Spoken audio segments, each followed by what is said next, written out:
Olá, boa tarde. Sejam todos muito bem-vindos à segunda audiência pública do Instituto de Previdência de Silva Jardim.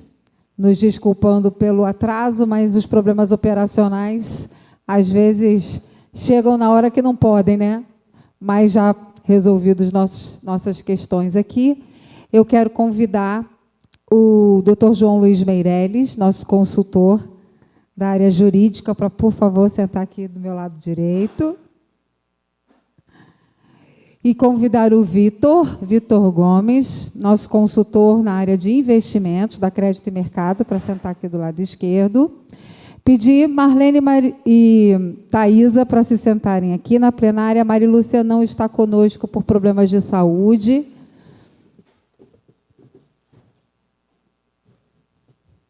Mais uma vez estamos aqui, o Instituto de Previdência de Silva Jardim. Nós somos a gerência executiva, eu, Marlene, Thaisa e a Marilúcia. Contamos aqui hoje com o Gleison e a Roberta, que são nossos, como eu disse da outra vez, braços direito, esquerdo, as duas pernas, né? A gente é extremamente gratos a eles pelo trabalho que eles desenvolvem lá conosco. Estamos aqui também com a presença dos nossos conselheiros, Conselho Fiscal, Conselho Deliberativo, novo conselheiro aqui com a gente, o Vinícius. Também estamos com a presença do servidor Cláudio Cury, estão aqui junto conosco, e a transmissão ao vivo pelo canal da Câmara no Facebook. Agradecer ao presidente da Câmara, ao vereador Fabrício de Napinho, os demais vereadores por terem cedido o espaço para, então, fazermos a audiência pública, em cumprimento às exigências do Progestão, né? Também o desejo de prestarmos contas daquilo que fizemos em 2021, e esperamos que todo mundo possa participar aí com as suas contribuições. Nós vamos, de imediato, começar a nossa audiência pública com um relatório do nosso atuário, porque ele vai entrar de forma online, né? Ele não é do Rio de Janeiro, está fora, ele é nosso consultor nessa área, né? Fez a nossa avaliação atuarial do ano de 2022 com a base de dados de 2021, então vamos apresentar aqui os relatórios, e é o Dimitri, e ele vai entrar online para falar da nossa avaliação atuarial desse ano. Podemos?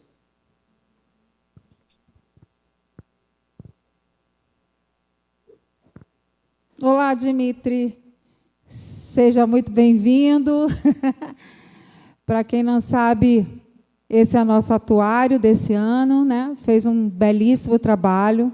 Estávamos comentando com o João como ficamos satisfeitos com um relatório muito didático, muito fácil de entender, e alegria em te ter aqui conosco hoje para apresentar para os servidores e para quem estiver assistindo aí a nossa transmissão, um pouquinho do nosso contexto aí das avaliações atuariais desse ano. Fica à vontade, a palavra é tua.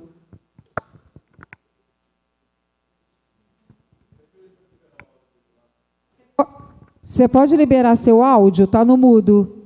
Ah, pronto, aqui. Estão me ouvindo agora? Sim. Ah, que bom. Primeiro, boa tarde. Agradecer as palavras gentis da nossa presidente. E minha função aqui hoje é apresentar o relatório da avaliação atuarial do ano 2022, né, data base Recording in progress. 31 de dezembro de 2021. Normalmente, nessa apresentação, a gente faz um resumo do que é a avaliação atuarial, né? Porque, para dar uma ideia do que é o trabalho do cálculo atuarial. Então, para as pessoas terem uma noção de como é que a gente chega àqueles resultados. Eu acho que eu não vou me delongar muito, porque o tempo é corrido, não é isso? Vou tentar ser breve nas minhas explicações e ficar à disposição para qualquer dúvida ou pergunta, caso queiram ser feitas. Então, como eu tinha adiantado, aqui essa apresentação vai ser sobre os resultados da avaliação atuarial de Silva Jardim, na data base 31 de dezembro de 2021, referente ao exercício de 2022. A avaliação atuarial, né, a gente faz aqui vou fazer uma breve introdução ao processo de avaliação atuarial para ter uma ideia do como a gente chega aos resultados. Como é que é feita essa avaliação.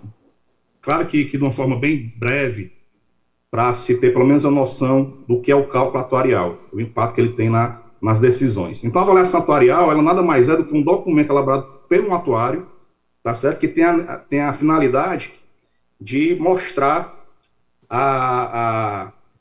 as consequências atuariais, as ações feitas pelo RPPS, tá certo? Utilizando, claro, com as hipóteses atuariais, toda os históricos e parâmetros utilizados nesse cálculo, e descreve essa metodologia tanto no relatório como na nota técnica atuarial que faz parte desse estudo, né? Então, a avaliação atuarial, ele resume a situação previdenciária do RPPS. E ela sempre é pautada na legislação vigente, a data base da avaliação, no caso aqui, 31 de dezembro de 2021. Então, de uma forma bem simples, o que é que a gente precisa para fazer um cálculo atuarial? Ele está sustentado em 3 grandes pilares, né, 3 bases para essa projeção atuarial. A primeira base é a cadastral, que seria as informações dos servidores e dos aposentados e pensionistas que compõem esse grupo. A segunda base necessária para essas projeções atuariais é a base normativa, a legislação que rege o RPPS. Lá tem especificando qual é o plano de benefício, ou seja, quais são os benefícios ofertados a esses segurados e a forma de concessão desses benefícios, bem como a sua forma de pagamento. E a terceira base, o terceiro pilar, são as hipóteses atuariais. Como a gente está trabalhando com prosperidade, está olhando para frente, tá certo? Então a gente tem que prever, né, de uma certa forma, o que acontecerá lá na frente. Então, para isso, a gente precisa criar algumas hipóteses, né, pautadas em premissas e parâmetros previamente estipulados, estudados e discutidos com o RPPS para essa utilização. Que parâmetros são esses, né, os mais importantes? Taxa de juros, como é que vai funcionar essa taxa de juros, já que a gente está falando de projeções de 75 anos por relatório, tá certo? Hipóteses biométricas, como é que essa população vai se comportar com relação à mortalidade, à probabilidade de invalidez desse grupo. Então, a gente usa hipóteses biométricas para isso. Composição familiar. A composição familiar que é importante quando a gente não tem essa informação cadastral dos dependentes desse servidor, se cria essa hipótese de uma família que a gente chama de família padrão. Ou seja, aquele servidor, ao falecer, ele vai deixar um cônjuge de mesma idade, vai deixar um filho com que idade, então a gente precisa criar essa composição familiar, caso não tenha isso no cadastro. Crescimento salarial, como é que se comportará o crescimento salarial desse grupo de servidores? Né? Saber qual o benefício que ele vai ter lá na frente, que depende dessa evolução salarial dele. Comprev, que é a compensação previdenciária entre os regimes, entre o RPPS, que é o regime próprio de previdência dos municípios e estados, né? E o RGPS, que é o regime geral. Alguns servidores, eles vêm da iniciativa privada, então eles passaram um tempo da sua vida contribuindo para o RGPS e passam, em seguida, quando passam a ser servidores públicos, né? Eles passam a contribuir para o RPPS, quando existe o RPPS no seu município ou no seu estado. Então, esse período que ele passou lá contribuindo para o RGPS, na sua aposentadoria, existe uma compensação, né, entre esses regimes. Então, se a gente não tem essa informação fidedigna dessa vida anterior do servidor, você precisa criar algumas hipóteses para como é que esse Comprev vai ser executado nesse estudo. Uma última hipótese, né, o último parâmetro utilizado, são as entradas em aposentadoria. Por que eu coloquei isso aqui? A entrada em aposentadoria, ou seja, quando é que o servidor está elegível a se aposentar, está lá descrito na legislação, todas as regras que ele precisa cumprir para se aposentar. Contudo, nem todo servidor se aposenta assim que ele passa a ser elegível para algum modo de aposentadoria, tá certo? Em alguns casos, na maioria das vezes, inclusive, eles postergam um pouco essa aposentadoria, ou seja, ele adquiriu direito para se aposentar aos 59, 60 anos de idade, mas ele posterga essa aposentadoria e se aposenta apenas com 62, 63 anos. Então, a gente tem que entender como é que funciona isso no histórico do RPPS que a gente está estudando, para não aposentar ninguém muito cedo e nem aposentar ninguém muito tarde, já que a gente está fazendo estimativas, né, futuras.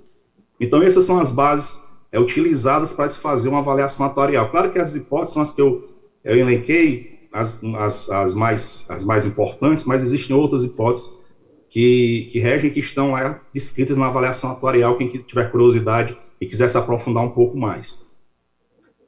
Pois bem, Com base nessas premissas, essas hipóteses, na base cadastral, na legislação e aquelas hipóteses que a gente acabou de apresentar, a gente vai estimar para cada um dos servidores como é que será a sua vida previdenciária, como é que financeira, né, no serviço público e a sua aposentadoria. Como é que fazemos isso? Aqui de uma forma bem simplificada. Imaginemos que essa linha, né, que essa seta é a vida de um servidor. Como é que a gente divide esse tempo dele? A posse, ou seja, quando ele entra no serviço público, e ele vai ter uma vida de servidor nativa, vai se aposentar, então tem uma data de aposentadoria, que a gente chama aqui de aposentadoria programada.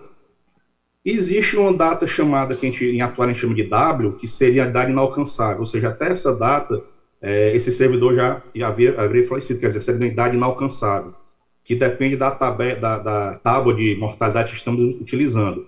A que a gente utiliza aqui vai dar uma idade de 110 anos, ou seja, a gente imagina que um servidor ele sobreviverá até no máximo 110 anos. Então, essa idade W é que a gente chama em atuária como sendo a idade inalcançável.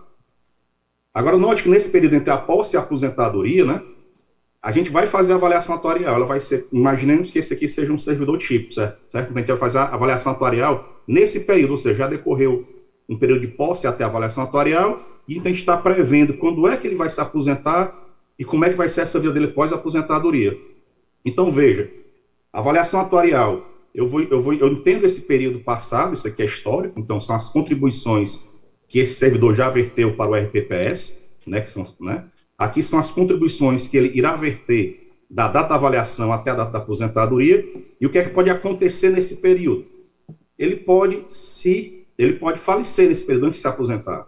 Então, isso aqui geraria o quê? Um fluxo de pagamentos, né, do RPPS aos dependentes, né, desse servidor, gerando esses fluxos de benefícios futuros, de pensões futuras, né, desse atual ativo.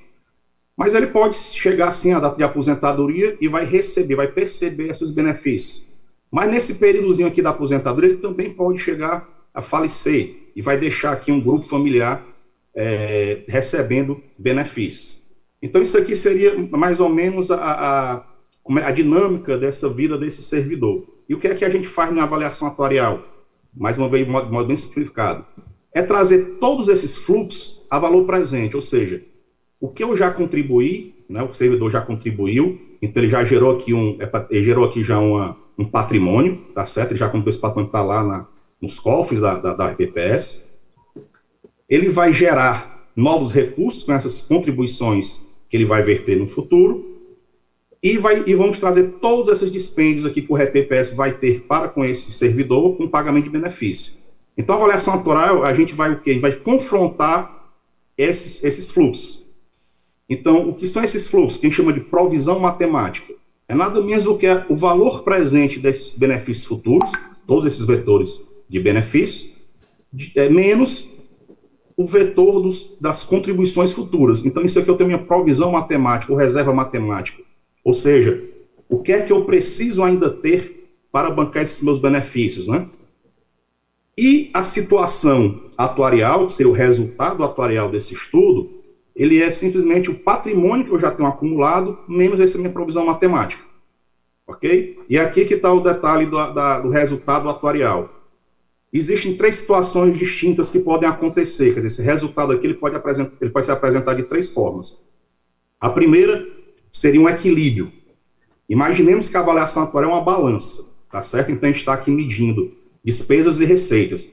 Para essa balança ela permanecer em equilíbrio, as minhas contribuições, né, minhas receitas futuras, ou seja, o meu patrimônio de cobertura mais as minhas contribuições futuras, elas precisam ser iguais aos meus benefícios futuros.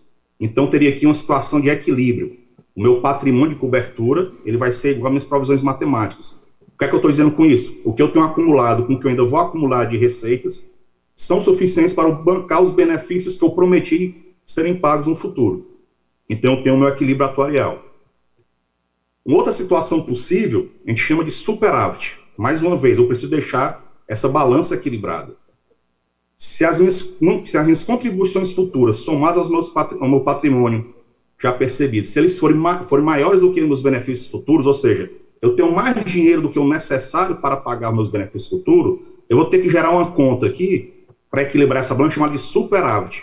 Ou seja, o patrimônio de cobertura que eu tenho, ele é superior às minhas provisões matemáticas. Então, eu gero aqui uma conta chamada de superávit. E a terceira situação que pode ocorrer, que infelizmente é a mais frequente nos RPPS, é a situação de déficit, que é exatamente aquela situação oposta ao que a gente acabou de ver, ou seja, o que eu tenho de patrimônio, mais as minhas contribuições futuras, essas minhas receitas, elas são inferiores aos meus benefícios futuros, às minhas obrigações de pagamento. Então, para que essa balança esteja equilibrada, precisa se criar uma continha chamada de déficit atuarial, ou seja, é um valor que falta nas minhas contribuições, falta no meu patrimônio, para que eu possa bancar os meus benefícios futuros. Então, é por isso que no resultado atuarial existe lá a opção, né? Quando você faz o cálculo atuarial, o resultado ele vai lá, ou é superávit ou é déficit. Então, esse superávit e déficit me indicando se há excesso de recursos ou se há falta de recursos para se honrar os compromissos dos benefícios prometidos, né, pelo RPPS. Dado essa ligeira explicação de como é que a gente faz no cálculo atuarial, como é mais ou menos a mecânica, claro que aqui muito, muito resumidamente, né, apenas para você ter uma ideia dessa formulação de cálculo que a gente faz, passemos agora a discutir e apresentar os números, né, da avaliação de Silva Jardim. Como eu disse lá no começo, a gente precisa ter uma base cadastral, ok? Então, a base cadastral de Silva Jardim, na data base de estudo, 31 de dezembro de 2021, apresentava de ativos 1.194 servidores, com idade média de 46 anos, com idade projetada de aposentadoria, ou seja, a idade que eles vão entrar em aposentadoria aos 60 anos, e com salário médio de 2.616. Esse grupo, a gente sempre trata ele separado entre homens e mulheres, né? Sexo feminino e masculino, porque existem regras diferentes para cada um desses grupos. E consequências também de biometria, ou seja, as mulheres elas vivem mais do que os homens, né? Então, a tábua de mortalidade utilizada para as mulheres é diferente da tábua utilizada para os homens, né? E as regras de aposentadoria deles também são diferentes hoje, né? Na data da avaliação, as regras eram distintas. As mulheres se aposentam 5 anos mais cedo que os homens. Com a nova legislação, e em alguns casos os RPPS que aderiram a S63, essa diferença diminuiu de 62 para 65 anos. Então, esse grupo de Silva Jardim, ele era composto de 65, quase 66% de mulheres e 34% de homens, né? Então, é importante se ter essa noção, porque esse grupo, como ele é majoritariamente feminino, então, elas vão ter um peso maior no resultado atuarial. A idade média desses grupos, né? As mulheres têm 45 anos, os homens 47. A idade projetada de aposentadoria para as mulheres foi de 58 anos, para os homens de 65, quase, né? E o salário médio das mulheres 2.552 e dos homens 2.738. É importante destacar também um segundo grupo, ou um terceiro grupo, que também tem características diferentes nas regras de aposentadoria, que são os professores. Desse grupo de ativos, os professores representam 36,7% dos ativos, ok? E os com 45 anos de idade em média, 56 anos de projeção para aposentadoria e com salário médio de 2.785. E, mais uma vez, esse grupo a gente também diferencia ele entre homens e mulheres. Nesse caso, os professores, a maioria são mulheres, 82%, né, contra 17% dos homens, com idade média de 45 anos para mulheres e 44 anos para os homens, e com projeção de aposentadoria das mulheres aos 55 ou 56 anos, para os homens aos 60 anos. Tá certo? Então, isso aqui é a fotografia daquela data, né, daquele corte em dezembro de 2021 do grupo em estudo. Além dos ativos, né, esse grupo do Silva Jardim, existem já os aposentados, são os que já estão em gozo de benefício. Então, os aposentados desse grupo naquela data, se representavam 273 beneficiários, com idade média de 62 anos, 58 anos de idade de início de aposentadoria, e com um benefício de 4.294. Então, veja que o benefício de aposentadoria aqui está superior aos salários médios dos atuais servidores. O grupo separado aqui por homens e mulheres, nesse caso, essa distinção vai ser interessante apenas pelo fato das tábuas de mortalidade serem diferentes, ou seja, as mulheres elas vão viver mais tempo do que os homens, né? Segundo as estatísticas. E as mulheres nesse grupo representam 71% dos aposentados e os homens 28%, elas com idade média de 60 anos e os homens de 65. Elas entraram em aposentadoria em média aos 56 anos e os homens aos 62, elas com benefícios de 4.800 e eles com benefício de R$3.000 em média, tá certo? O terceiro grupo do RPPS, que compõe os segurados do RPPS, são os pensionistas, né, que são os dependentes oriundos do falecimento de um servidor em atividade ou de um atual aposentado. Tínhamos 51 pensionistas na data base, com 48 anos em média de idade, e que iniciaram o seu benefício aos 44 anos, né? E com um benefício mais de R$2.000. Mais uma vez, separando os grupos entre homens e mulheres, percebemos que as mulheres aqui compõem 72%, né, com 73% do grupo, e os homens 27%. 48, 47 anos de idade média para mulheres e homens, 45 anos de idade de início de benefício para as mulheres e de 43 para os homens, com benefícios médios de R$1.900 para as mulheres e R$2.200 quase para os homens. Então, esse é o grupo em estudo, tá certo? É o grupo que a gente utilizou para fazer as projeções atuariais na avaliação de 2022.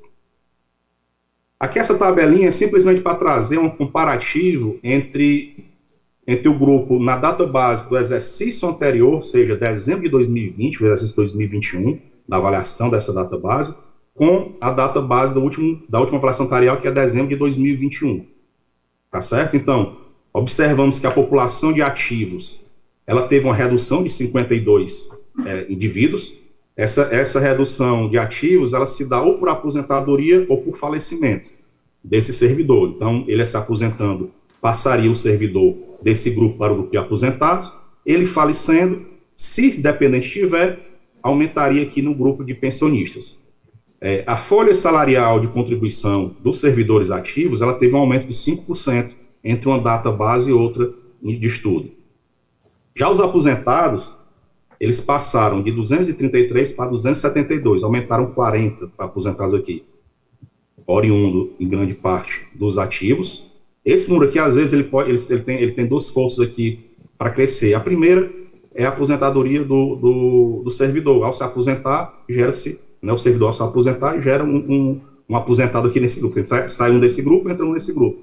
Mas acontece, às vezes, também esse número aqui ser representado por algum cadastro atualizado, que não estava contemplado aqui na exercício anterior, e que passa a ser contemplado no novo exercício. Então, esse aumento aqui de aposentados, em grande parte, é dessa aposentada, mas pode ser também ocorrer em ajustes de cadastrais. Por que é que eu ressalto isso? Porque em alguns estudos que a gente faz, esse número aqui, ele não é justificado apenas pela morte dos servidores. Às vezes, se aposentam poucos servidores e aumenta o número aqui de aposentados mais do que essas aposentadorias dos atuais servidores, né? E se pergunta, você quer mas por que apareceu mais aposentado do que o que realmente se verificou na aposentadoria dos ativos? Então, é por isso que a gente ressalta isso. Problema cadastral. No exercício anterior, por algum motivo, aquele aposentado não compunha esse grupo e passou a compor no exercício seguinte. Mas que não seja o caso aqui de Silvio, já que está bem dentro do número de redução de ativos e o aumento dos aposentados. Já na população de pensionistas, vemos que teve uma manutenção aqui do número de pensionistas, permaneceu os mesmos 51 pensionistas que estavam no exercício anterior para o atual exercício, né, para o exercício em estudo. Com relação às folhas de benefício, é importante destacar que houve um reajuste na folha dos aposentados, que deu aqui um aumento aqui de quase o dobro aqui, de 100%, tá certo? Esse aumento, ele é, em parte, explicado pelo número de aposentados, que é o ingresso de aposentado, então, se aumentou essa folha de benefício, mas teve reajuste também na folha de benefício. Então, isso gerou esse reajuste na folha entre um exercício e outro. É importante destacar isso porque isso tem um impacto direto nas provisões matemáticas dos benefícios concedidos. Já que eu tenho um aumento significativo na minha folha de benefício, eu vou ter, consequentemente, um aumento nas minhas provisões matemáticas desse grupo. Vamos lá para as hipóteses atuariais utilizadas para esse estudo. Aquelas que eu expliquei lá no começo, aqui a gente vai detalhar apenas numericamente quais foram utilizadas, né? O que foi utilizado em cada uma delas. Aqui são parâmetros, na realidade, parâmetros e premissas, tá certo? Inclui também as hipóteses. Então, as databases de estudo, 31 de dezembro de 2021, aqui sempre confrontando com o estudo anterior, porque isso às vezes explica algumas distorções que a gente encontra nos números, aí são explicadas muitas vezes por essas premissas, né, utilizadas numa avaliação, utilizadas em outra, e essas mudanças explicam algumas modificações que a gente vê nas provisões matemáticas. Então, os ativos garantidores, por exemplo, teve uma redução de 104 milhões para 98 milhões. Isso aqui é normal numa situação, que é a situação que a gente vai ver lá na frente, o Jardim que está já em déficit atuarial, então, consequentemente, e já está em déficit financeiro, inclusive, ou seja, ele já está consumindo o que ele tem de patrimônio. Então, é normal, nesse caso, que se tenha essa redução de patrimônio. No exercício anterior, se considerou parcelamentos previdenciários, que não foi considerado no exercício atual. Por quê? Ou esse parcelamento já foi totalmente pago, acredito que tenha sido o caso de Silvio Jardim, perdão, que é a memória, ou simplesmente ele foi negado em algum momento em 2022, se ele tivesse sido descadastrado no CadPrev. Isso aqui são exatamente as hipóteses, né, as premissas e parâmetros utilizados no cálculo. Como eu falei anteriormente, né, que os ativos garantidores têm uma redução do ano para o outro, parcelamento não existe mais em 2022. As alíquotas de contribuições atuais praticadas, né, ou seja, a alíquota de contribuição tanto do servidor quanto do doente está em 14%, com 2% de alíquota para o custeio administrativo. A taxa de juros real para o exercício utilizado foi 4,84. Aqui merece um parênteses, merece ser explicado um pouco melhor. O que é essa taxa real de juros? Isso aqui o juros, é o que eu vou ganhar, né, de capital, né, com meus investimentos, digamos assim, ao longo dessa minha projeção. Por que a gente elege essa 4,84? A legislação, ela me obrigava até a portaria anterior, né, a 464, né, que foi aplicada no ano de 2022, a gente está hoje sob a nova portaria da SPREV, com novas regras. Mas quando foi feita essa avaliação, a regra é a seguinte: a taxa de juros para ser utilizada na avaliação atuarial, ela tem que ser a menor entre a taxa de juros parâmetro, que é uma taxa calculada, já informada pela Secretaria de Previdência, e de acordo com a duração do passivo do RPPS, a gente identifica qual a taxa que se enquadra nessa regra, nessa duração do passivo. A duração do passivo, a grosso modo, é simplesmente o tempo que eu vou levar para pagar, para custear o meu passivo. Ou seja, eu tenho um grupo lá de despesas, quanto tempo eu vou pagar toda essa minha despesa, quantos anos vai durar essa minha despesa se ela até ela ser extinta, né? Então, isso é mais ou menos o que seria a duração do passivo.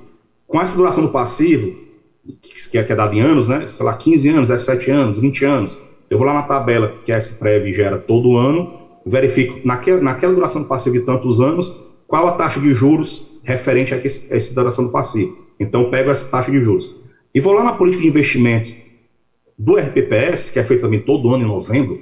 Ela é feita para dizer para o ano seguinte, para o exercício seguinte, ou seja, a política de investimento de 2022, ela foi feita em 2021. Então, lá na política de investimento está dizendo, em 2022, nossas aplicações, a partir de 2022, a gente espera que tenham uma performance de tantos por cento ao ano, né?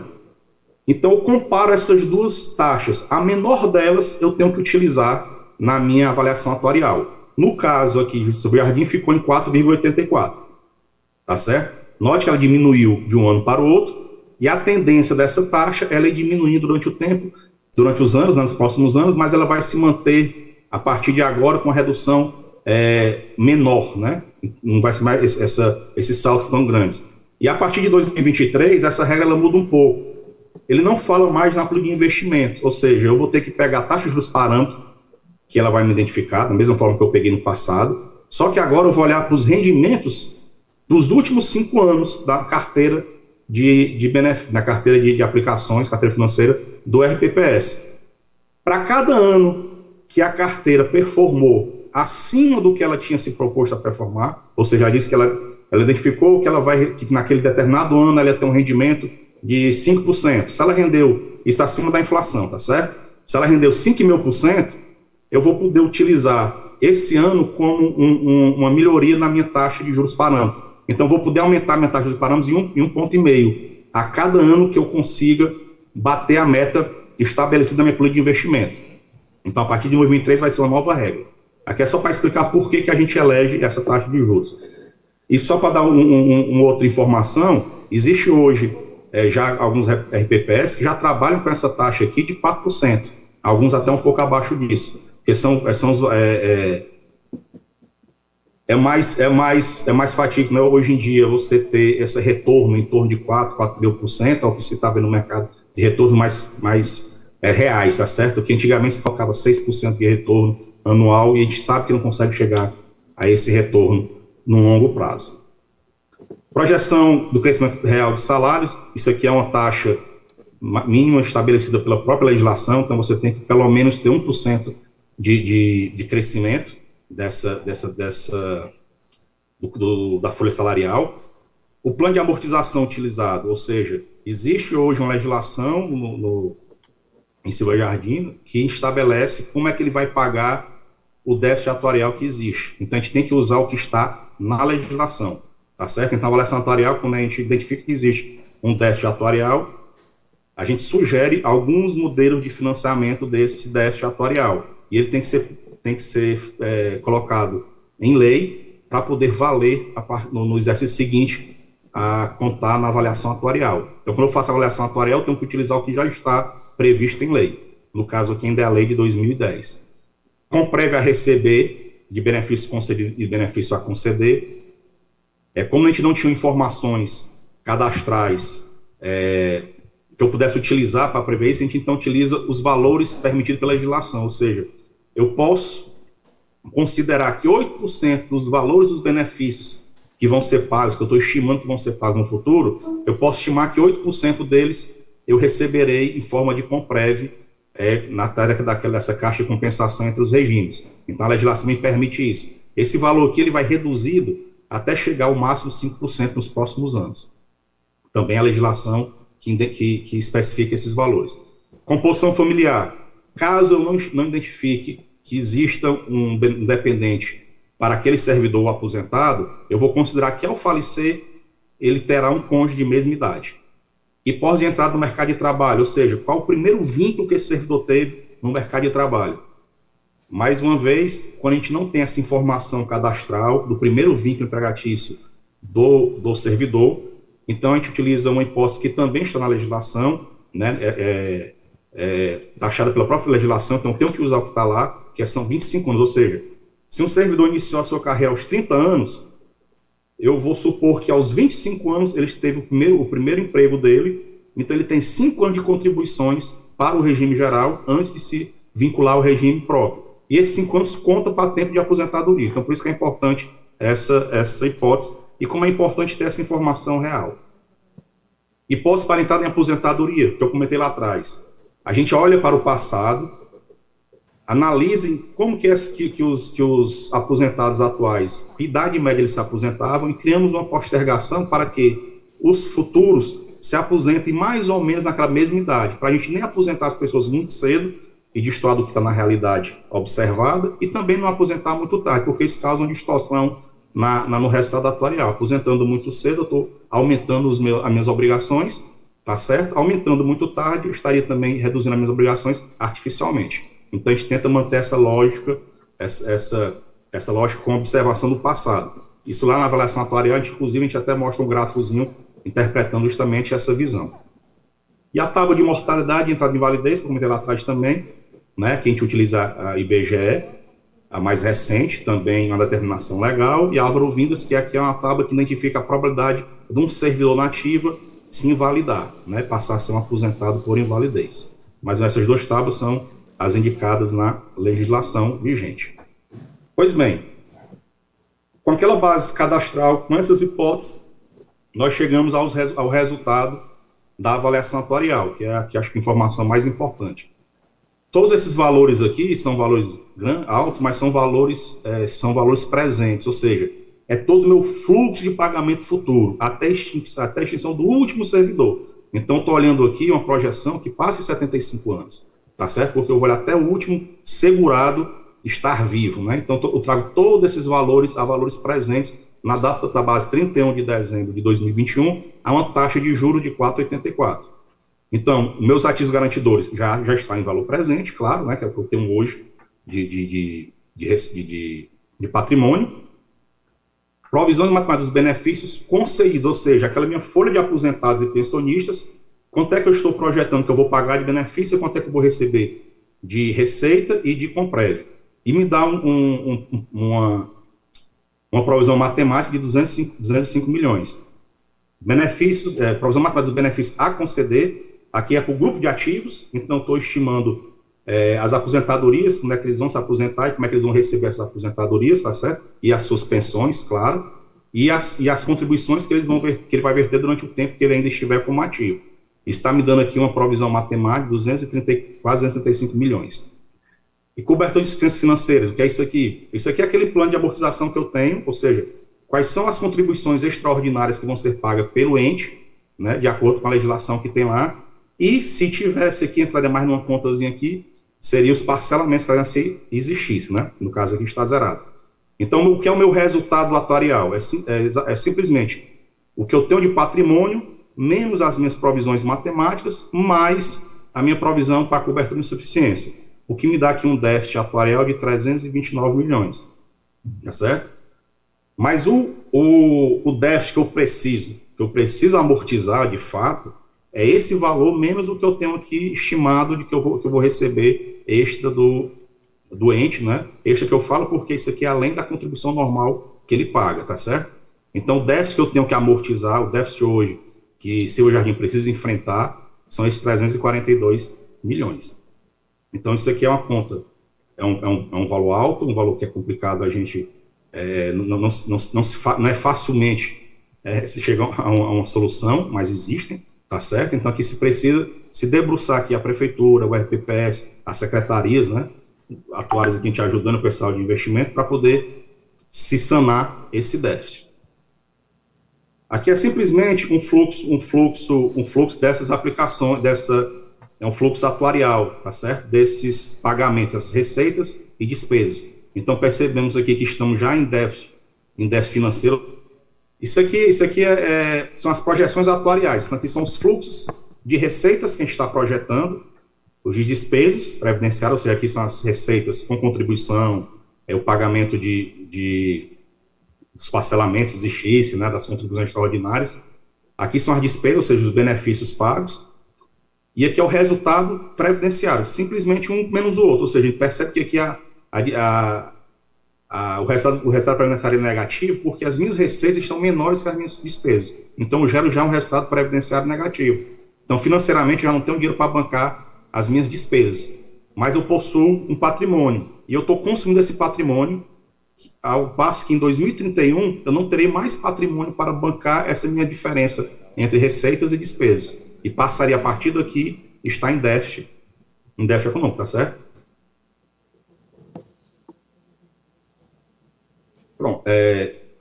Com todos esses números, a gente estima agora qual seria o custo normal de equilíbrio, ou seja, aquela alíquota de contribuição paga pelo ente e pelo servidor, que manteria equilíbrio partindo daqui para frente, tá certo? Ou seja, o futuro. Ou seja, o que é que eu preciso contribuir para bancar os benefícios que ainda falta curar, os benefícios que eu ainda preciso ser cobertos, tá certo? Então, qual seria o custo normal necessário para isso? Então, a gente estima aqui que o ente deveria contribuir com 21,8%, tá certo? Por que 21,8%? Porque ele precisa de 19,80% para bancar os benefícios e 2% para bancar a despesa administrativa.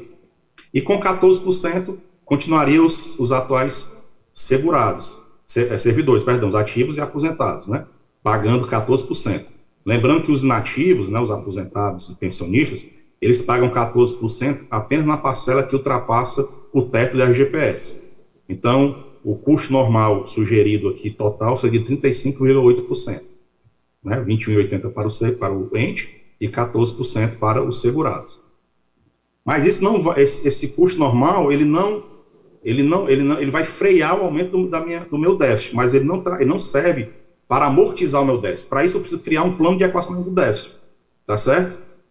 Como é que eu posso equacionar esse déficit? De várias maneiras, né? Aqui, usualmente, o que a gente coloca na avaliação atuarial, para partir para uma discussão, seriam duas formas mais comuns, que é através de alíquota de contribuição suplementar, ou seja, além da alíquota que o ente vai ter que pagar, aqueles 28%, ele vai ter que pagar uma alíquota suplementar para poder bancar a amortização desse déficit, ou através de aportes financeiros. Em vez de ser uma alíquota sobre a folha de contribuição, ele pagaria valores monetários, né? Qual é a diferença entre um outro mais importante? Quando esse pagamento, esse custo para equacionamento do déficit, quando ele é pago por aporte, ou seja, por valores fixos, ele não entra no conto lá da despesa com o pessoal, tá certo? Então tem essa diferença que é interessante que seja analisado quando se for fazer a escolha, a opção, qual o método de financiamento e equacionamento que vai ser escolhido. No caso, aqui, se a gente mantivesse o custo normal vigente, os 14,14, que hoje está na legislação, para se bancar o déficit integral, ou seja, aqueles 340 milhões que a gente viu lá atrás, seria necessário, durante um prazo de 35 anos, o ente contribuir com quase 44%, além daqueles 28%. Veja que isso já extrapola a lei de responsabilidade, não é isso? LDO, quer dizer. Isso. Mas existe uma forma que a legislação nos permite, a partir da 464, de você diminuir daquele déficit que você tem uma parcela do déficit que você não precisa equacioná-lo. Aqui nesse integral aqui, essa alíquota ou esse aporte de 20 milhões, isso aqui é anual, tá certo? Eu equaciono o déficit integralmente, então ele zeraria. A 464, o entendimento a partir da 464, ela passou a entender que não era necessário se pagar o déficit integralmente, ok? Então, uma parcela desse déficit pode ser administrado pelo RPPS, então não precisaria zerar o déficit. É o que a gente chama de limite de déficit atuarial, ou seja, uma parcela do déficit que eu posso retirar do déficit, que não necessariamente eu preciso equacioná-lo, tá certo? Retirando essa parcela do déficit, eu reduzo o meu prazo de equacionamento para 32 anos, porque tem uma regrazinha específica lá, que esse prazo depende da duração do passivo, que eu expliquei lá atrás, e eu reduzo aqui a minha alíquota, em vez de 43, quase 44, eu contribuo com 38%, ou aporte de 17 milhões ao ano, quase 8 milhões aqui ao ano.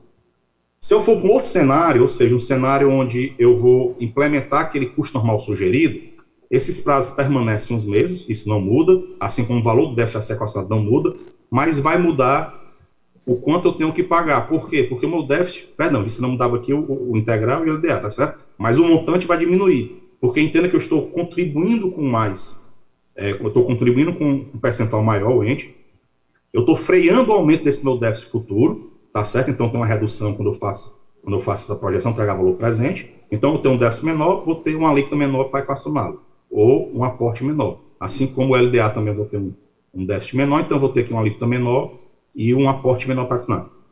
Mas fica claro que são valores altos, né? Então não são simplesmente apresentar essa tabela se resolve o problema. Por isso que eu disse que ele tem que ser discutido com o ente, né? Com a prefeitura, com as secretarias, outras formas, como é que a gente pode mitigar esse déficit, o que é que se pode fazer para se reduzir esse déficit, para que a gente tenha um plano de custeio que seja executível para o ente, tá certo? Termino minhas apresentações nesses últimos tempos com esse segundo recadinho, né? Além da revisão do plano de custeio, medidas adicionais podem e devem ser adotadas para se mitigar o déficit atuarial. Dentre elas, revisão do plano de benefício. Aí trago aqui como exemplo a emenda constitucional 103. O que é essa revisão do plano de benefício? É se revisar a forma as regras de aposentadoria e forma de pagamento desses benefícios. Aquele aumento da idade mínima, né, a redução da diferença da diferença entre homens e mulheres, a forma de cálculo do benefício, hoje em dia se calcula com os 80% maiores salários, a emenda 103, ela traz o cálculo pelo 100% da sua vida laboral. Então, existe um mecanismo que você modifica o plano de benefício que vai ter impacto lá no déficit atuarial, tá certo? Além disso, é se verificar a disponibilidade de transferência de bens imóveis, outros bens, do ente para o RPPS, né? Quer dizer, dessa forma você vai aumentar o patrimônio do RPPS. Claro que tudo isso depende de estudos técnicos, né? E valorar direito esses imóveis. Como você vai ter esse aumento esse aporte de direitos, né, para o RPPS, você tem uma redução do seu déficit atuarial. Além de aportes extraordinários, né, o ente, né, a prefeitura, no caso, ela pode entender que algum imposto pode ser tirado uma parcela para o RPPS, né, pode-se reter os impostos de renda para os aposentados e pensificar no RPPS. Então, tem que se estudar essas facilidades tributárias, né, para se tentar mitigar esse déficit, né? Então, várias ações precisam ser feitas para que você consiga minorar esse déficit e você chegue a planos de equacionamento que sejam factíveis, né, com a realidade. Então, por isso que é importante deixar aqui claro, é importante que se discuta a gestão do déficit atuarial, quer dizer, o déficit atuarial precisa ser gerido, né? A gente precisa discutir, precisa entender o que é que vamos fazer com ele. Não é simplesmente um número que o atuário vai jogar, aí eu tenho que equacionar isso, como é que eu vou fazer isso, não sei, eu vou dar uma alíquota de 43%, não tem condição do ente bancar esse plano, então, quer dizer, precisa se discutir, né? Então, essa discussão tem que estar sempre casada entre a unidade gestora e o ente, a unidade gestora, né, do que administra o RPPS, e o ente, né, no caso aqui a prefeitura, né, com suas secretarias, né, os atuários, chamamos aqui, o pessoal do plano de investimentos, né, os assessores jurídicos, né, todo mundo precisa estar junto nessa empreitada para se tentar mitigar esse déficit, para se ter uma garantia da aposentadoria dos servidores, dos atuais servidores e continuar o pagamento dos atuais aposentados e pensionistas. Então, veja que isso aqui é de interesse de todos, né, principalmente dos seus segurados. Então, todos precisam participar dessa discussão. Tá certo? Então, é isso é o nosso recado. O que é que a gente fez aqui adicionalmente nesse estudo, a pedido do RPPS? A gente simulou, mais ou menos, o que seria se fosse aplicada a reforma 103 com as mesmas características do que a gente fez a avaliação atuarial. Tá certo? Então, aqui é a situação atual do RPPS, né, com aquele déficit que a gente apontou lá atrás, de 329 milhões, né, 342 é o resultado que precisa ser amortizado. Simplesmente aplicando na 103, a gente teria uma redução aqui de 17% nesse déficit.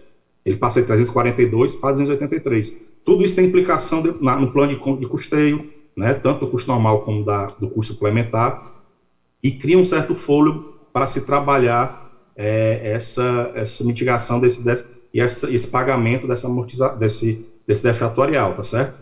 Então, veja que a reforma, no caso de Silvio Jardim, as pessoas às vezes dizem, mas só 17%, mesmo. Mas isso aqui já é um redutor significativo, né, na busca do equilíbrio do RPPS. Claro que outras ações precisam ser feitas, né, para que a gente consiga, de fato, mitigar, de fato, esse déficit atuarial. Não é um trabalho fácil, né, mas é um trabalho que precisa ser feito. E quanto mais cedo, melhor, tá certo? A nossa função aqui é diagnosticar, é mostrar a situação atual e projetar esse futuro que a gente enxerga com a realidade que nos é imposta, tá certo? Para acima desses números se discutir, tá certo? Então, o atuário, ele tem essa função eu vou mostrar que existe um problema, ou não, no caso que existe problema, como é que a gente vai solucionar isso? Aqui não é uma solução, aqui eu não estou, aqui não faz juízo de valor, de nada, é simplesmente um cálculo técnico, tá certo? A gente apresenta a situação que é apresentada e estamos à disposição para discutir como é que a gente pode resolver isso, mas aqui não é uma solução que é dada pelo atuário, tá certo? Então precisa ser uma discussão multidisciplinar, como eu sempre sustento, como eu já disse na minha fala aqui anterior. Tentei ser o mais breve possível, ainda me alonguei bastante, mas é isso, eu fico aqui à total disposição de vocês, qualquer dúvida.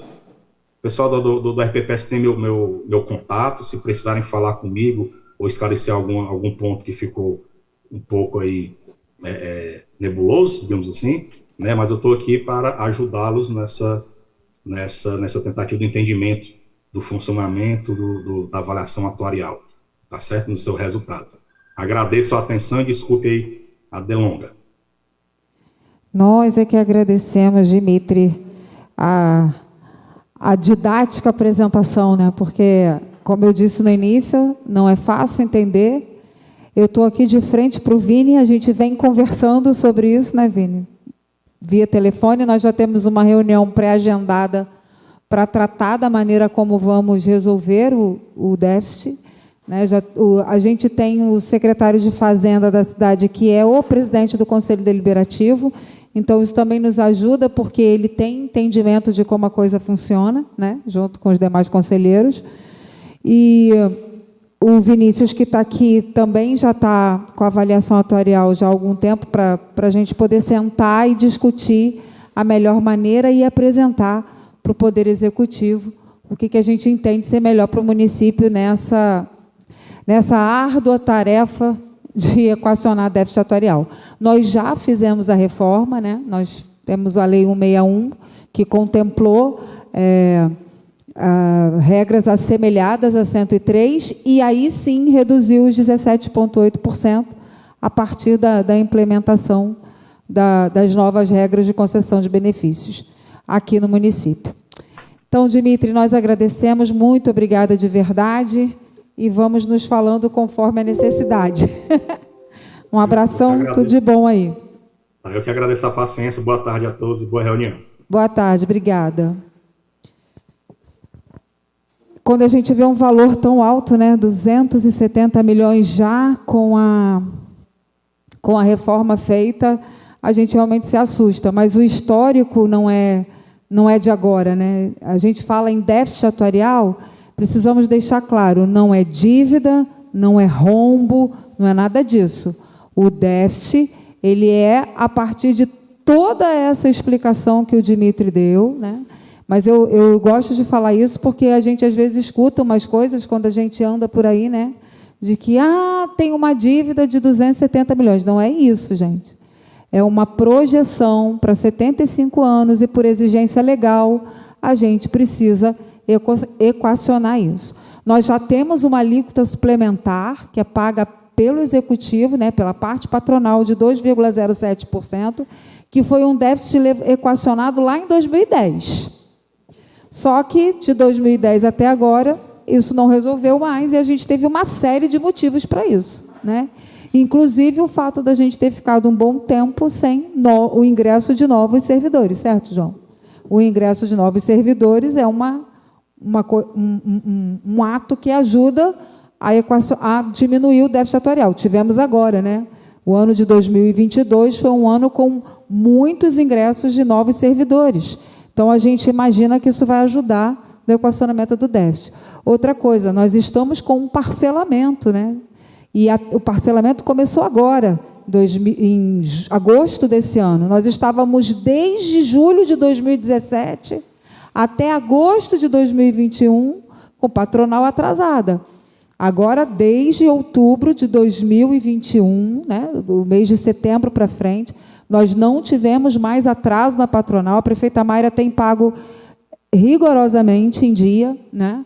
Patronal, alíquota suplementar, alíquota do servidor e parcelamento.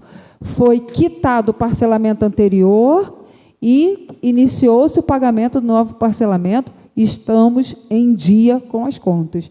Isso vai ajudar também no equacionamento do déficit atuarial. A gente precisa ter isso com clareza, né? E tem uma outra coisa que a gente faz, que a gente vai falar agora aqui com o Vitor, que é investir o dinheiro. Está difícil, né, Vitor? Nesse mercado está muito difícil. Mas o Vitor vai apresentar para a gente como é que ficaram os nossos investimentos no ano de 2021. O Vitor é da Crédito e Mercado, a nossa consultoria nessa área de investimentos, né? A gente precisa da ajuda, porque o mercado financeiro também não é simples, né? Assim como entender a atuária não é simples, o mercado financeiro também não é simples. Inclusive, no momento, nós estamos ouvindo muito isso, né? Parece que o mercado financeiro é uma pessoa que determina como é que as coisas funcionam, né? Então, o mercado falou, o mercado disse, o mercado reagiu, e o Vitor é quem nos ajuda nesse entendimento aí do mercado, e ele vai trazer para a gente, então, um pouco do que ficou a nossa vida no ano passado. Bom, vamos lá. Boa tarde a todos, primeiramente. É um prazer estar aqui. Primeiramente, agradecer ao convite, né, da Crédito e Mercado estar participando dessa auditoria pública, né, mais uma auditoria, acho que essa é a segunda, né, segundo ano consecutivo, e É um prazer, um privilégio de estar aqui acompanhando com vocês, tá? Antes de trazer os números de fato, prometo também ser breve na explanação dos números do ano de 2021, eu queria trazer primeiro uma introdução, né, de como que funcionam os investimentos, como funciona compor uma carteira de investimento para um regime próprio, que é um pouco bem diferente, na verdade, de pessoa física. Acredito que alguns de vocês tenham aí sua carteira de investimentos, né, em alguma corretora. Muitos hoje em dia, cada vez mais, vem aumentando esse número de pessoas físicas investindo, né, o seu recurso, o seu patrimônio, né? Então, o primeiro ponto que eu queria destacar aqui, a diferença entre os dois tipos de investidores, o regime próprio ele não pode fazer qualquer tipo de aplicação, tá? Ele tem uma resolução a ser seguida, que é da CMN, né? E lá ele traz uma série de regras que o regime próprio ele precisa ser seguido e é fiscalizado tanto pela Secretaria de Previdência quanto também Tribunal de Contas, tá? Então não é, por exemplo, o regime próprio ele não pode, por exemplo, comprar uma ação direta de alguma instituição, sempre via fundo de investimento. Além disso, uma série de percentuais, né?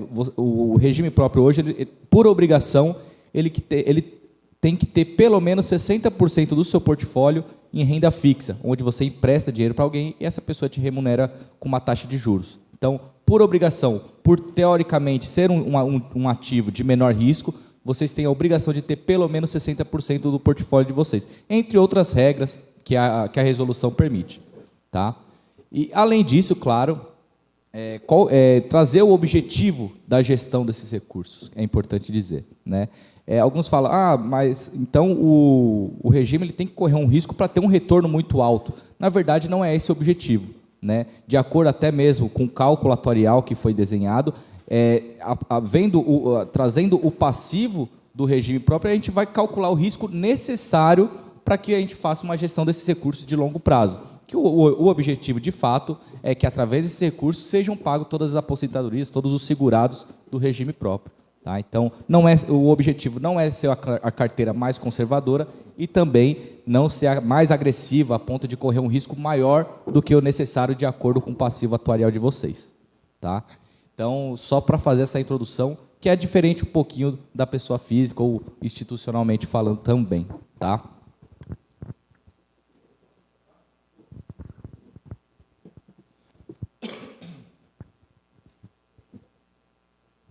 Bom, agora eu vou trazer os números de fato, depois dessa pequena introdução, tá? O ano de 2021, o regime fechou com aproximadamente 98 milhões de patrimônio investido, tá? Sendo ele 73 milhões e 200 mil em ativos de renda fixa. Veja que depois no próximo quadro eu vou explicar um pouquinho mais. 74% da carteira do regime está alocado em renda fixa, né? Então está dentro dos padrões da resolução.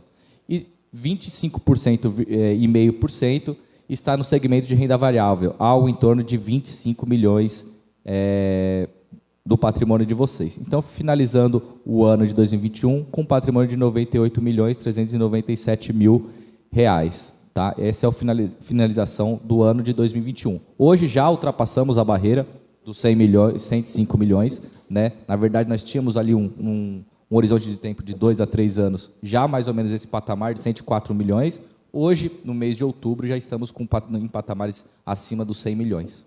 Tá? Trazendo a parte do enquadramento, como eu falei para vocês, aquela parte escrito enquadramento, se está enquadrado ou não a resolução. Lembrando que a Secretaria, principalmente de Previdência, ela regularmente, mensalmente, ela avalia se vocês estão de acordo com a resolução que rege os regimes, os investimentos dos regimes. Tá? Então, finalizando o ano de 2021, vocês estavam totalmente enquadrados perante essa resolução. Tá? Que até esqueci de pontuar. Até 2021, essa resolução era a 3922 de 2010. A partir desse ano de 2022, a nova resolução saiu, uma nova resolução, que é a 4963. Então, para a audiência de 2023, eu vou apresentar outros números com a nova resolução que está vigente a partir de agora, que também já está enquadrada até o mês de outubro, e está enquadrada também a carteira de Silva Jardim. Bom, aqui a gente vai trazer o retorno da carteira, né? Nós, infelizmente, tivemos um retorno de 3,52 negativo na carteira do regime. É bom sempre explanar, né? O ano de 2021, como eu falei, alguns aqui devem ter sua carteira de investimentos pessoal e muitos sofreram com o cenário que nós fizemos no ano de 2021, né? Não só por conta da pandemia, né?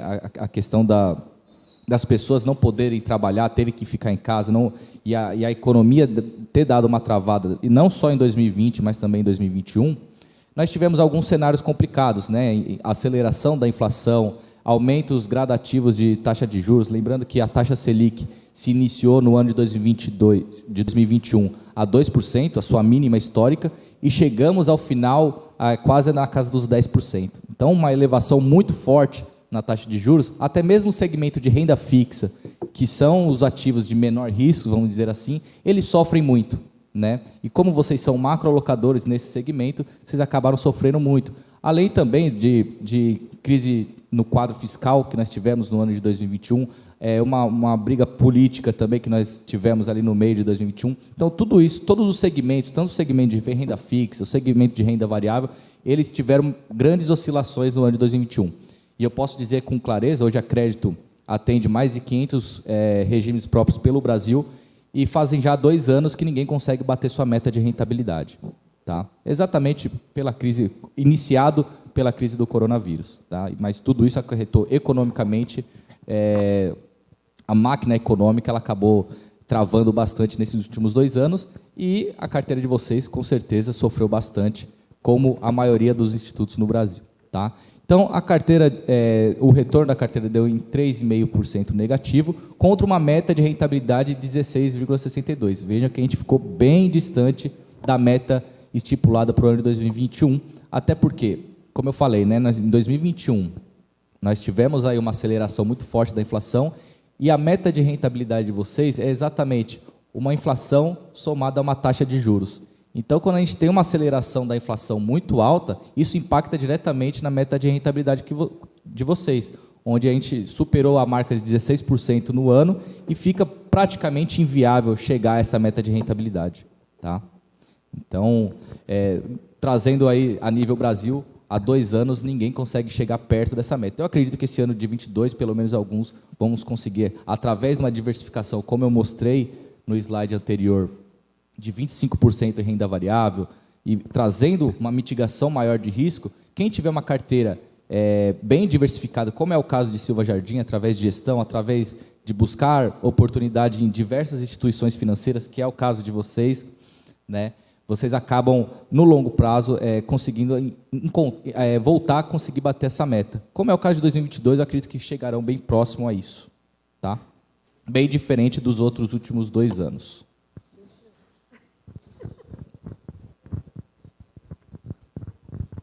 Bom, aqui a gente traz um pouquinho da diferença entre 2020 e 2021. Né? Como eu falei, em 2020 vocês tinham um patrimônio já tinha ultrapassado a barreira dos 100 milhões, chegando a 104 milhões e meio. E 2021, com essa queda, né, mais uma queda desses retornos dos investimentos, chegaram abaixo dos 100 milhões, a 98 milhões, mas como eu falei, o ano de 2022 vocês já estão acima desse patamar de novo, acima até do patamar de 2020 de 104 milhões. Aqui é um horizonte de tempo um pouquinho maior, isso é interessante mostrar. Pegamos um horizonte, desde que nós temos a carteira de vocês junto a Crédito e Mercado, ao portfólio, né, ao nosso sistema, pegamos ali o horizonte de tempo desde 2014, onde vocês tinham um patrimônio aproximadamente de 40 milhões.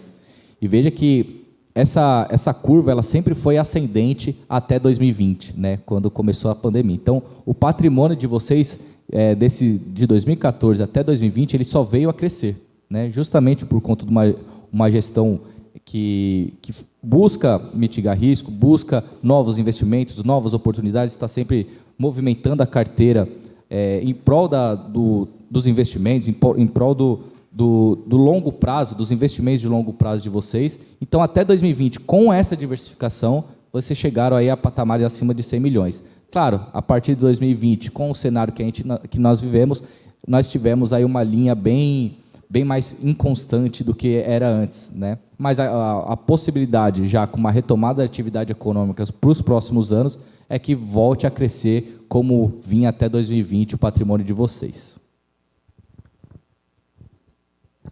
Bom, é bem curto mesmo a apresentação, acho que mais para explanar os números, né, de 2021.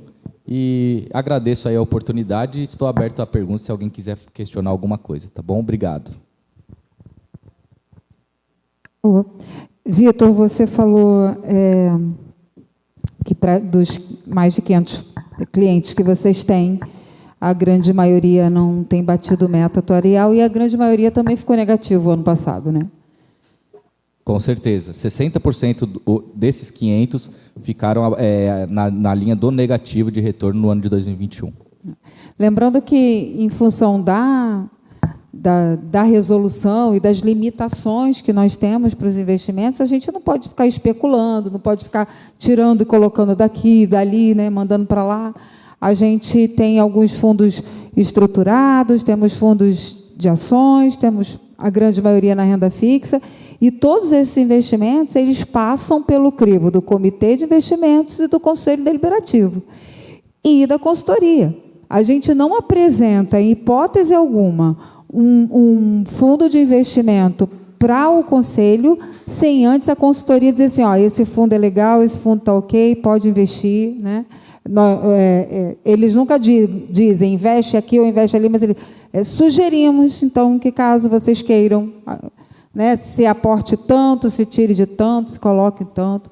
Então, esse auxílio da consultoria e o crivo do Conselho Deliberativo do Comitê de Investimento para tudo aquilo que fazemos nessa área de investimentos, né? Então, é muita responsabilidade, é muito dinheiro, né? Quando a gente fala em 105 milhões, a gente está falando em muito dinheiro, e é o dinheiro que vai pagar os benefícios futuros que foi apresentado lá na avaliação atuarial, que ainda não são suficientes para pagar os benefícios, né? A gente tem aí que trabalhar muito para a gente conseguir chegar a esse momento de dizer, não, estamos equacionados, está tudo bem. Vitor, eu agradeço demais sua presença, obrigada por estar conosco. Eu que agradeço, gente. Obrigado mesmo. É uma apresentação que dá para a gente entender bem como é que está flutuando tudo, andando tudo, nosso perfil, né, de investimento, porque é o que ele falou, a gente não é tão conservador, mas a gente também não é arrojado, e a gente tem uma resolução que nos limita bastante, que diz o que a gente pode fazer e o que não pode fazer. Antes de eu pedir aqui para o meu amigo João falar, eu não falei da presença de Josué, que, além de nosso conselheiro, né, conselho fiscal, é presidente do Sindicato dos Servidores Públicos, está presente com a gente. O sindicato tem uma atuação bem bacana, junto conosco, no sentido de trazer conselheiros, né? Os conselheiros são eleitos pelo sindicato, né? Parte dos conselheiros, metade do conselho é eleito pelo sindicato. A gente sempre teve uma relação muito boa. O sindicato está sempre lá querendo saber, dando entrada, às vezes observando alguma inconsistência na concessão de benefícios. Então, sempre à procura das informações, e isso é muito legal mesmo. E outra coisa que eu quero dizer, nós temos um site, né, o www.ipsj.rj.gov.br, onde essas informações todas que nós estamos falando aqui estão lá, inclusive a avaliação atuarial. Tá? Eu vou falar um pouquinho da gente. Você quer falar antes ou depois? Então, eu vou fazer a apresentação do IPSJ, né? Voltando a contar um pouco a nossa história. Nós somos uma autarquia municipal destinada a administrar as aposentadorias e pensões dos servidores do município. Os recursos vêm das contribuições do servidor e das contribuições patronais, né, do município.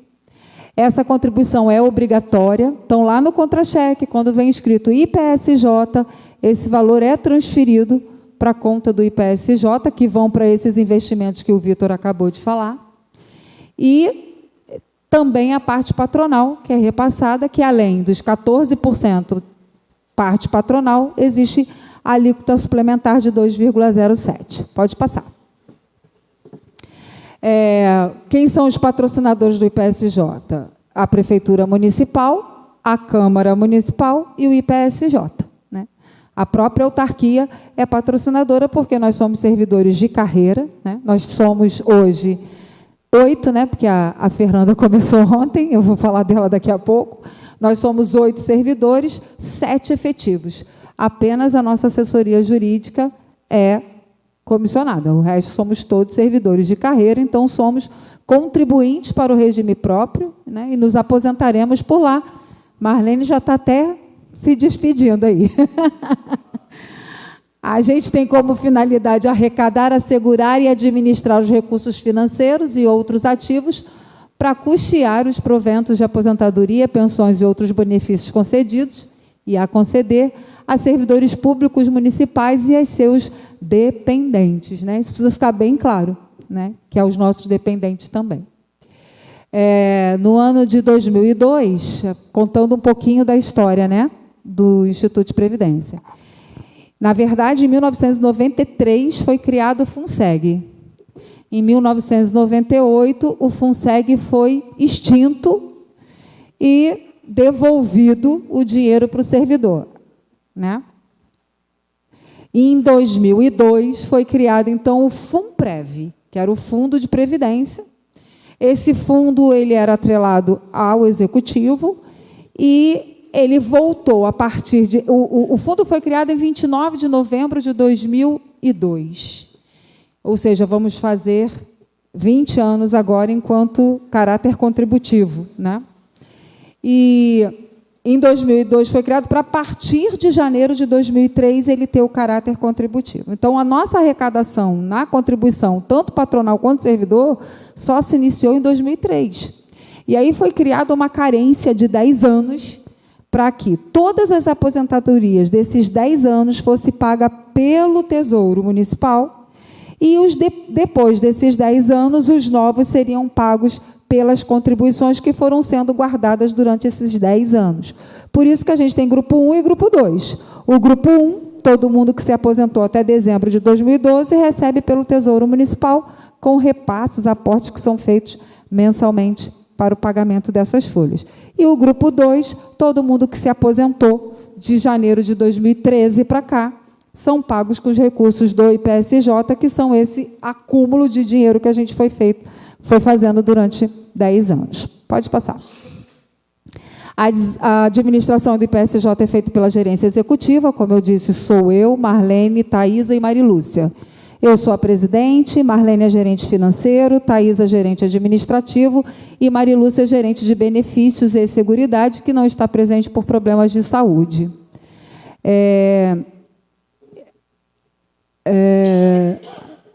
Me perdi. A nossa função é cuidar das contribuições, né, a fim de garantir o futuro dos servidores municipais, e esse trabalho é supervisionado por um conselho deliberativo e por um conselho fiscal. Eu vou falar deles daqui a pouco. O IPSJ também recebe a fiscalização do TCE. Nós mandamos prestação de contas ao TCE até o dia 30 de junho, anualmente, assim como o Poder Executivo e assim como a Câmara Municipal, certo? Então, nós fazemos a prestação de contas anualmente, além de sermos fiscalizados pelo tribunal a todo momento, né? Somos fiscalizados pela Câmara Municipal, o Banco Central do Brasil, por conta do Conselho Monetário Nacional, o Ministério Público e o Ministério do Trabalho e Previdência, que também são fiscalizadores e reguladores, né? Eles que regulam o nosso funcionamento, toda semana uma portaria, não é, gente? E, além de nos regular, nos fiscalizam, e o Tribunal de Contas já acaba nos fiscalizando muito por meio daquilo que a gente informa para o Ministério da Previdência. A GEREX, né? A gente dá execução aos objetivos do PSJ, consoante a legislação em vigor, e as diretrizes e normas gerais baixadas pelo Conselho Deliberativo. E a gerência executiva, como eu disse, já é composta pelo presidente, gerente financeiro, gerente administrativo, gerente de benefícios e seguridades, indicados pelo chefe do executivo dentre os servidores efetivos. Tá? Então, somos nomeadas, mas com uma série de requisitos para essa nomeação. Além de requisitos de legislação municipal, nós temos requisitos de legislação federal atinente a essa matéria. O Conselho Deliberativo, nós temos aqui Darcy, Inácio, Liane, Thaisa, eu, que somos do Conselho. Vini está como do fiscal, e seu Isaac. Vini do fiscal, né? Porque o novo conselho foi nomeado tem pouco tempo, então ainda não estou familiarizada com todo mundo. Então, estão aqui presentes, né, que são do Conselho Deliberativo. É o órgão maior de consulta, né, o órgão que a gente consulta para as ações. Eles são responsáveis por fixar os objetivos e a política previdenciária e de investimentos do IPSJ, e a sua ação é desenvolvida pelo estabelecimento de diretrizes e normas gerais de organização, operação e administração. Pode passar. O Conselho Deliberativo do IPSJ são 10 membros, né? São 4 nomeados, 2 pelo Executivo, 2 pelo Legislativo, 5 que são indicados ou eleitos pelo sindicato, e o presidente, que é membro nato, né? Pode passar, por favor. E o Conselho Fiscal, o CONFIS, né, que é o órgão que fiscaliza o IPSJ. Ele tem a responsabilidade de zelar pela gestão econômica e financeira. Nós temos aqui o Josué, a Nelly, o seu Isaac, gente que já esteve aqui precisou sair, o Vini, que começa a fazer parte agora desse conselho também, na nova composição. O Conselho Fiscal é composto por 6 membros, tá? Sendo 2 indicados pelo Executivo, 1 pelo Legislativo e 3 indicados e eleitos pelo sindicato, pela entidade de classe, né? O sindicato. Pode passar. Nossa missão é garantir proteção previdenciária ao servidor público municipal e seus dependentes, através da excelência no atendimento e nos serviços. Hoje nós temos um site que tem todas as informações, temos um WhatsApp, né, com um canal de atendimento, também um canal de atendimento no site, e temos a ouvidoria. Então, o que queremos de verdade é excelência no atendimento ao servidor, que precisa, né, saber das suas informações e ter a certeza de que a sua aposentadoria está sendo bem gerida, bem concedida. Não acertamos 100% do tempo, né, porque somos humanos, então, em diversas vezes, né, erramos. Aí eu lembro de um ex-chefe que dizia: só erra quem faz. Realmente, né, se a gente ficar em casa vai ser difícil errar, mas trabalhando a gente erra mesmo. Mas, na medida do possível, e envidamos todos os esforços para fazer sempre o melhor pelos servidores, que são nossos colegas, né? Nós somos servidores, então são nossos colegas. Pode passar. Nossos valores: incentivar, preservar e cultivar condutas e procedimentos que valorizem a ética, eficiência, transparência, capacitação permanente, responsabilidade e sustentabilidade. Pode. Vamos lá para os nossos números de 2021. 433 aposentados. Nós usamos o número total, tá? Nós não estamos aqui divididos em grupo 1 e grupo 2. Nós estamos aqui com todos os aposentados do município. São 433, e tivemos uma folha anual de R$ 12.930.254,82. São 110 pensionistas, R$ 2.764.841,50 no gasto anual. Então, tivemos um gasto previdenciário no ano de 2021, R$ 15.695.096,32, com 543 beneficiários ao final de dezembro de 2021. Pode passar, por favor. Tivemos 32 aposentadorias por tempo de contribuição, uma aposentadoria por idade, uma aposentadoria compulsória, 7 aposentadorias por invalidez e 4 aposentadorias especiais do professor. Um total de 45 aposentadorias no ano de 2021. E concessão de 6 pensões por morte. Nós somos 8, éramos, né, até dezembro, éramos 8 servidores no Instituto de Previdência. Esse ano ficamos com 7 por um período, agora temos 8 novamente. Por quê? A nossa controladora, funcionária efetiva de carreira concursada, pediu exoneração porque passou num outro concurso para outro município, o município de Maricá. Ela é moradora do município de Maricá, então era mais vantajoso para ela estar lá. Ela pediu exoneração. Nós ficamos aí tentando. Chamamos quantos, Thaisa? Chamamos 5 que declinaram o cargo. E agora, enfim, chegou a nova controladora. O nome dela é Fernanda. Ela é do município de Rio Bonito, moradora de Rio Bonito. E começou ontem o trabalho conosco. Nós tivemos um gasto de folha de pagamento do ano de 2021 de R$ 928.465,09. As despesas administrativas do IPSJ. Preciso explicar muito bem essa questão da despesa administrativa, porque há quem entenda que há um repasse para essa despesa por parte do Executivo, ou que esse dinheiro é usado da parte previdenciária.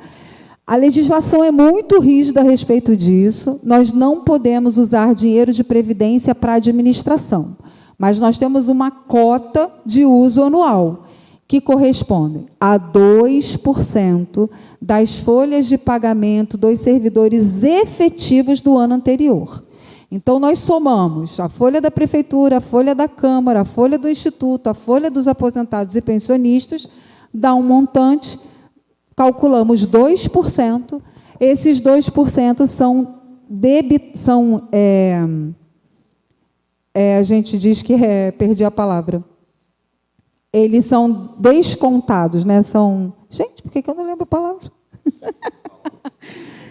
Não, eles são debitados do valor que entra, né? Deduzidos do valor que entra. Eita, quase não sai. Mensalmente, nós pegamos esse valor, dividimos em 12 meses e todo mês a gente vai lá e retira esse valor, que serve para quê? Para pagar todas as despesas administrativas do IPSJ. Água, luz, telefone, internet, sistema, consultoria, salários, tudo é feito com esse valor. Tudo, todas as ações do IPSJ são feitas com esse valor. Tá? Todos os contratos, tudo é feito com esse valor. Nós tivemos uma receita previdenciária, eu quase não estou enxergando daqui, R$ 12.156.759,75, entre contribuição patronal, aí a gente tem ali, contribuição patronal de R$ 2.369.814,79. E a contribuição de segurados, R$ 6.571.491,63. Aí, hoje, a gente mesmo, né, fazendo o relatório, eu falei, Marlene, como assim a patronal menor do que a do servidor? Porque nós não tivemos contribuição patronal até o mês de agosto de 2021. A patronal começou a entrar em outubro, referente ao mês de setembro, certo? Então, volto a dizer, a partir do governo da prefeita Mayra, a patronal está sendo paga rigorosamente em dia, servidor sempre foi, a parte do servidor nunca ficou atrasada, sempre em dia, tá? E a parte patronal começou a ser paga em outubro do ano passado, referente ao mês de setembro.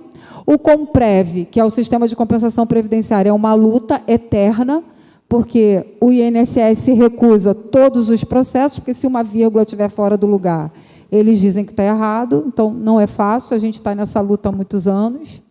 As aplicações financeiras, né, como o Vitor apresentou, nós tivemos uma rentabilidade negativa de R$ 3.577.455,99. E os aportes da Prefeitura. O que são esses aportes? É o dinheiro que paga o Grupo 1. Então, a Prefeitura aportou no ano de 2021, me ajuda que eu não estou enxergando, não, R$ 5.872.068,75. E o parcelamento, gente, que era o parcelamento anterior, né, que foi feito em janeiro de 2017, foi suspenso pela Lei 173, Lei Federal, né, no sentido de que não era obrigatório o pagamento no ano de 2020 e no ano de 2021, mas, mesmo assim, foi pago o valor de R$ 650 mil desse parcelamento, que agora foi quitado no ano de 2022. Nosso primeiro parcelamento 061 de 2017, foi feito em janeiro de 2007, foi quitado. Nós temos um novo parcelamento que se iniciou em julho de 2022, que também está sendo pago em dia. A folha de pagamento dos aposentados é de 12.900.000. A pessoa usa óculos, mas não enxerga, gente. 930.254,82. A dos pensionistas, 2.764.841,50. Tivemos um total de 15.695.096,32 de gastos com pagamentos previdenciários em 2021. Pode passar. Nós tínhamos, até dezembro de 2021, 1.165 funcionários na prefeitura, um total de R$ 55.571.235,27. A Câmara, com 4 funcionários, R$ 591.918,96. Os requerimentos do Comprev, nós enviamos 6, nenhum foi deferido, nenhum foi indeferido, e 6 estão em análise ainda. E é isso, gente. Esses são os resultados numéricos, do IPSJ no ano de 2021. Nós estamos sempre lá à disposição para quaisquer informações, sempre. É um prazer muito grande receber os servidores lá para tirar dúvidas, para conversar, para saber como anda. Esse ano recebemos alguns funcionários em função até do novo plano de benefícios, e temos recebido bastante, graças a Deus temos atendido a todos que chegam lá com dúvidas. Nós também tivemos muitos momentos de dúvidas, continuamos, porque não é simples, mas estamos lá à disposição para esclarecer tudo aquilo que, porventura, seja dúvida para o servidor de carreira efetivo da prefeitura e também da sociedade civil, porque, afinal de contas, como diz meu querido amigo João, a patronal é paga pelo município, que vem dos impostos pagos pelos munícipes. Então, também estamos abertos lá para qualquer um da sociedade civil que queira lá conversar conosco e ter informações do IPSJ. Bom, para finalizar, eu vou passar a palavra para o João. Ele ri, porque ele é nosso consultor há muitos anos, nosso amigo há muitos anos.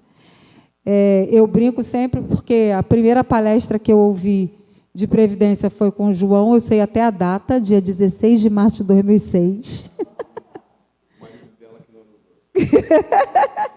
Ele é talvez o maior nome da Previdência do Estado do Rio de Janeiro, eu tenho certeza disso, e tenho uma confiança muito grande no conhecimento que ele tem a respeito de previdência, de gestão, de regime próprio, e não poderíamos deixar de ter a sua palavra aqui, encerrando a nossa audiência pública.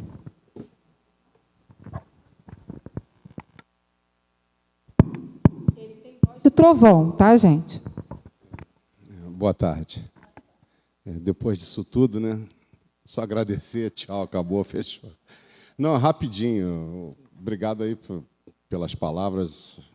Nós somos amigos hoje, a nossa relação há muitos anos já ultrapassou a relação comercial. Hoje é uma queridíssima amiga, assim como Marlene, Thaís, enfim, acompanha as meninas superpoderosas há muitos anos, e a gente sabe do desafio, do trabalho que elas vêm desenvolvendo. E acho importante a gente registrar, primeiro, que essa audiência pública ela é decorrente de um selo de qualidade que o IPSJ conquistou. A audiência pública é uma das ações que o Progestão, que é um certificado institucional criado pela Secretaria de Previdência, e a qual o IPSJ se habilitou e apresentou todas as documentações, ações que eram necessárias, e, com isso, o IPSJ justamente foi certificado, e hoje a gente pode dizer que o IPSJ tem um selo de qualidade de gestão. E essa audiência pública é uma dessas ações, é uma dessas novidades, é um desses momentos que são muito importantes para a gente falar e discutir sobre previdência. eu não tenho como não lamentar a ausência das pessoas, a ausência dos servidores, a ausência da população. O atuário, o Dimitri, que, aliás, fez uma explanação bastante didática e brilhante, como ele é, no finalzinho ele fala sobre a questão da necessidade de se discutir a questão do déficit, de se discutir a questão da gestão atuarial. Nós vimos valores expressivos, 300 milhões para um município como Silva Jardim, isso é muito expressivo, né, se a gente for olhar o orçamento de Silva Jardim. E essa discussão da gestão atuarial, essa discussão do déficit, ela necessariamente passa pela sociedade, né? Imaginemos todos nós a prefeitura aportando recursos cada vez maiores para cobrir déficit, para cobrir plano de amortização. São recursos que vão faltar na rua, né? São recursos que vão faltar no posto de saúde, no asfaltamento, na questão do lixo, enfim.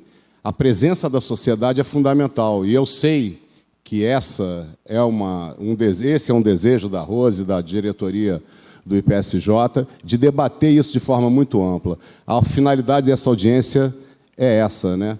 Mas a gente não deixa de insistir, né? Nós somos teimosos, vamos continuar fazendo audiência pública todo ano, se bobear de 6 em 6 meses, prestar contas, porque transparência é a palavra-chave dessa gestão, transparência é a palavra-chave do RPPS, né? E a gente entende que isso é fundamental. Então, parabenizar a Rose pela iniciativa, por dar continuidade nesse processo, por acreditar nesse processo. E a gente espera um dia estar com isso aqui lotado, se bobear, botar alto-falante na rua para falar para o povo, né? Nós vimos valores, né, de milhões e milhões que são aportados no IPSJ. Será que o povo não tem que saber o que está acontecendo? Ou melhor, né, será que o povo não tem interesse de saber o que está acontecendo? Para onde seu, né, dinheirinho está indo, né, porque a Rose se antecipou, a contribuição patronal ela decorre dos impostos que nós pagamos. Esse dinheiro não cai do céu, esse dinheiro é colocado aqui por cada cidadão, cada contribuinte de Silva Jardim. Se as pessoas não estão preocupadas com isso, então fica complicado.